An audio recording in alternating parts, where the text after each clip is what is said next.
So hey, welcome back. So today I have a different project to show you. Originally I wasn't going to film this, but right when I started into it, I thought this might actually be kind of interesting. So what I'll be able to show you is how I deal with a fabricated part in the machine shop. So what I'm doing is I have this fabricated insert, and it needs a square shoulder on where these two pipes come together. And there's 4 welds, and they just need to take off the weld, make a square shoulder. So, but the problem I'm dealing with is these aren't perfectly straight to each other. And it's not a problem with the part itself, but whenever you put it in the lathe, you realize that it's not round, and it looks bad, but it may not hurt the part, but it's hard to work with it. So let me show you how it works. All right, so this is 2.5-inch pipe, this is 2-inch pipe. And the outside diameter of the 2-inch pipe is 2 3/8. The outside diameter of the 2.5-inch pipe is 2 7/8. And what's going on is I'm not totally sure how these work, or if I'm completely correct with it. But what happens is this is supposed to go in and seat up against the inside of an insert. So here I have just another piece of 2.5-inch pipe, and that's all it does. So what the problem is if I just go in with a tool like I was thinking and just make a cut, it ends up being a gouge, and it looks really bad, and it doesn't do a full cleanup. So, and I don't know if I can show you on this one. I don't know if you can see it, but it has this one I can see. It's not perfectly straight, because when they're being fabricated, you have to deal with weld pull as well as the fit on your. We had it set in some V blocks, but when you weld one side it pulls, and then you weld the other side it pulls, and it wasn't a problem. We weren't worried about it. The tolerance is not that high, but again, like I said, when you put it in the lathe, and you see every difference. So here I'm going to show you. Each one's a little bit different. Let me show you 2 that I already did. So this was the last one I did, and what happens is I just set the tool to 2 3/8 OD. So I just come in and do a cut. So it cuts here, but it doesn't cut here. It cuts here, but it doesn't cut here, because that pipe is not in there straight. So not a big deal. I leave a little bit of the weld, but dimensionally, that's 2 3/8, and that's what I'm looking for. So, and I got a nice square shoulder. And that's actually the most important. Square shoulder, no radius in there, and then, because I guess this is just a guide for the insert. So if it's too far out, it actually won't go in the pipe. It protrudes too far off the center line and won't go in. So let me get another one set up, and I'll show you how it runs and how I deal with it.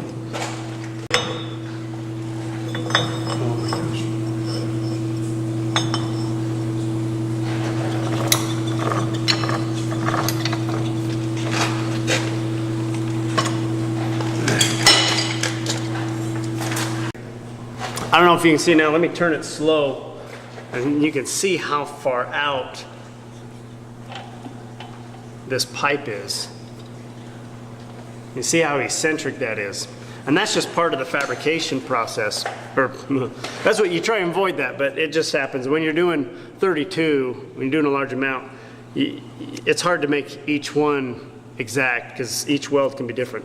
Like the last one I did actually wasn't that bad. The first one was about like this one. So let me show you how it ends up, and how much you got to take off of there.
So that's how it ends up.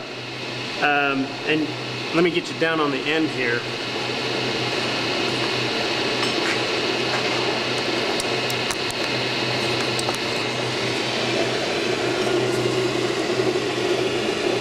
So you can see the thickness difference just on the end, and that's only here, but it goes back to a true diameter pretty darn close at the shoulder. So next process is just to take a file and take off any burrs. I'll take a face cut across here just to make it square, and then a file up here just so deburr it.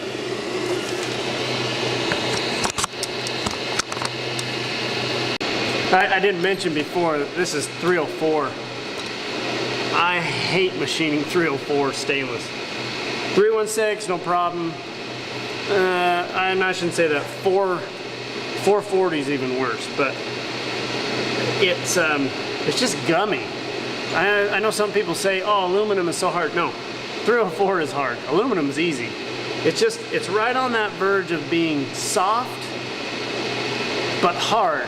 So it wears your tools out real easy, but it's gummy, so it sticks to everything. You get bad finishes, and it's just so hard to deal with. And of course, that's what I'm building my go-kart out of.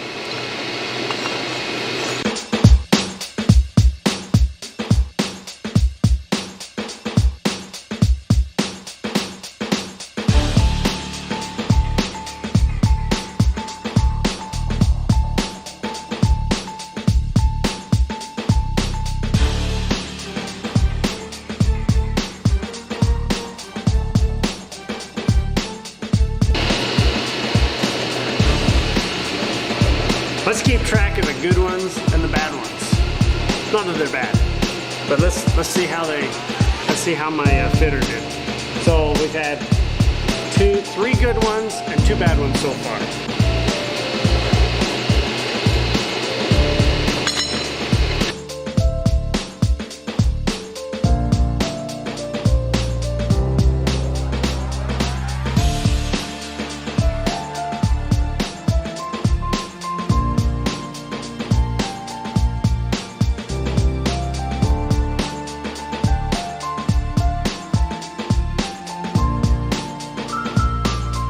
This little driver, it's kind of expensive, but it's pretty sweet. Listen to this. Hear that? It sets it to 3 Newton meters, which is the perfect tightening torque for these inserts.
Here's what we ended up with.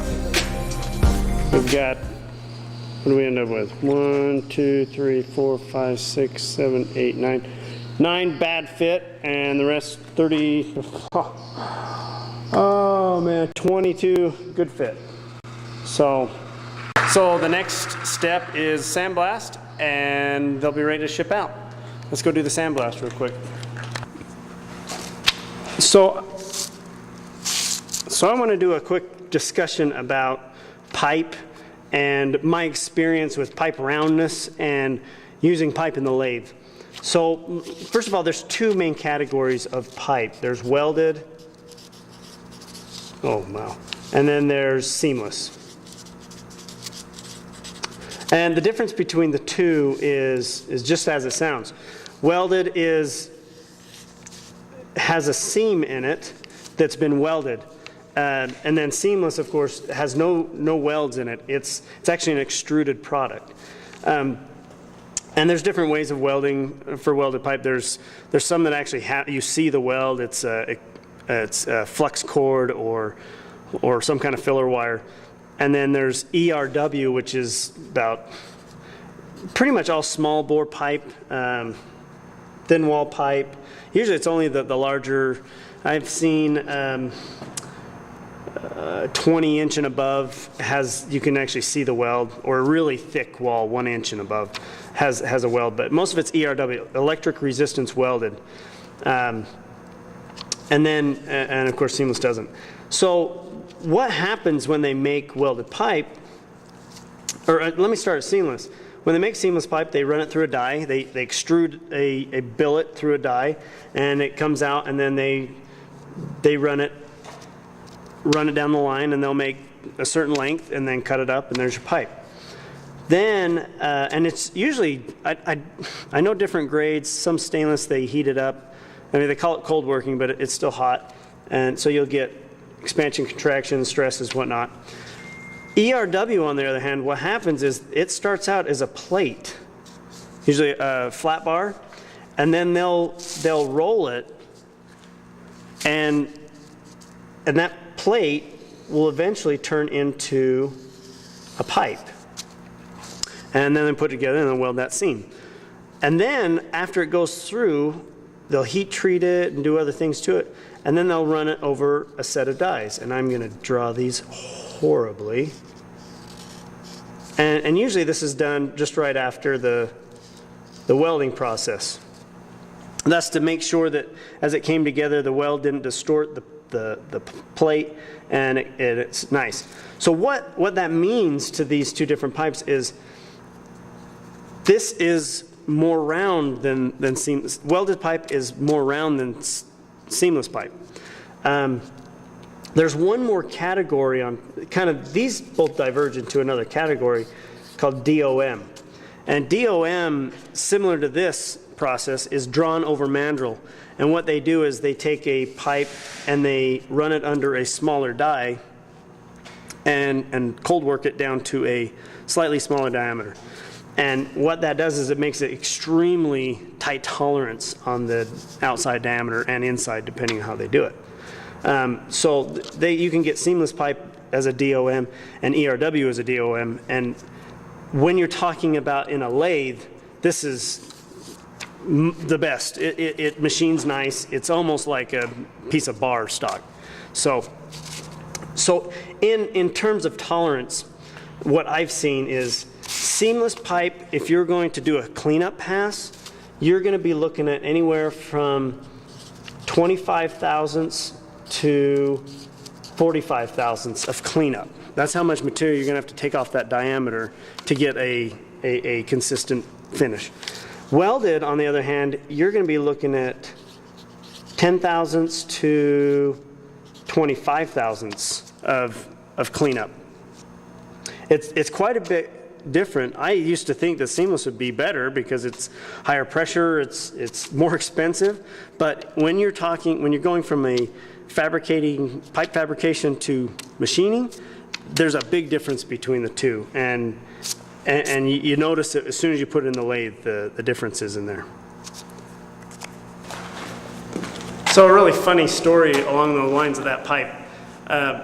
few years ago, about 10 years ago, we were doing a job and I had to buy some pipe, and it was for a shell of a rotor, and it was 26-inch diameter, 1-inch thick wall.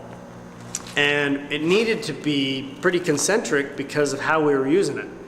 And I thought, oh, I'll get seamless. And that's actually what was available. It's really hard to get some of these thick wall, large diameters. And seamless available. I'm like, oh, that's got to be better. So I bought some seamless at $900 a foot and brought it in. It looked great.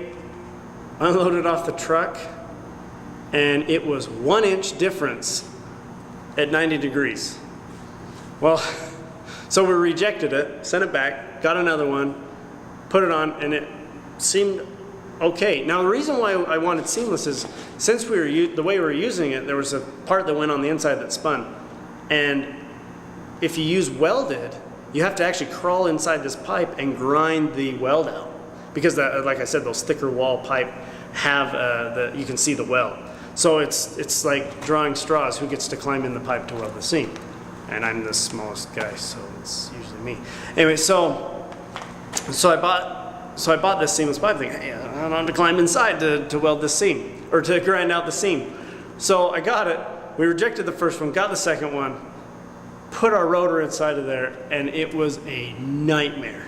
And we weren't putting in this, I mean, I almost wanted to put it in a lathe, send it out and put it in a big lathe, and have this thing bored. I don't know who can bore 20 feet, but, I'm sorry, it's 12 feet, but we ended up doing more work grinding on the inside to get the high spots out than we did ever spending the time to grind out that weld seam.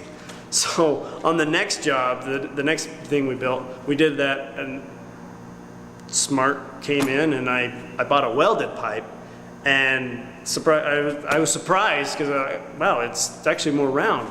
Even though I had to grind the weld out, it is really more round. So funny story about that's how I really learned about pipe and roundness and the different grades and how they work. There's a finished piece, looks good. Just need to be delivered. So hey, thanks for watching. Hit that like and subscribe, and I'll keep some videos coming.